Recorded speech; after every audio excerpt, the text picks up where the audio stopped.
ஆண்டவர் அவர் யாரு? சாதாரணமானவரா? பயங்கரமான தேவன் நம்முடைய ஆண்டவர். ஹல்லேலூயா சொல்லுங்க, ஹல்லேலூயா.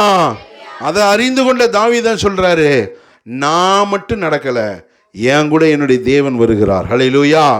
ஆனால் நம்ம அநேக நேரங்கள் என்ன பண்ணுறோன்னா, ஆண்டவருடைய வழியை விட்டு நம்ம விலகுறோம். ஆண்டவரோடு கூட நடப்பதை சில நேரங்களில் நமக்கு வெறுப்பாக இருக்குது. என்ன இந்த சபையில் எப்போ பார்த்தாலும் பைபிள் படி, ஜெபம் பண்ணு, அதை பண்ணு, இதை பண்ணு சொல்கிறாங்க. கொஞ்சம் ரீல்ஸ் பார்த்தா நல்லா இருக்குமே.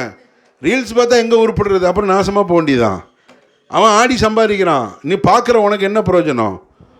உன் நேரமும் கண்ணு தான் வீணாக போகுது. ஹல்லேலூயா. ஆனால் அந்த நேரத்தில் ஒரு பைபிள் எடுத்து படிங்க. பைபிள் எடுத்து படிக்கிறதுக்கு உங்களுக்கு கசப்பு வந்துட்டு, உங்கள் அம்மா பைபிள் எடுத்து படின்னு சொல்லும்போது அப்படின்னு சொல்லிட்டீங்கன்னா உங்களுக்குள்ள பிசாசு இருக்குன்னு அர்த்தம்.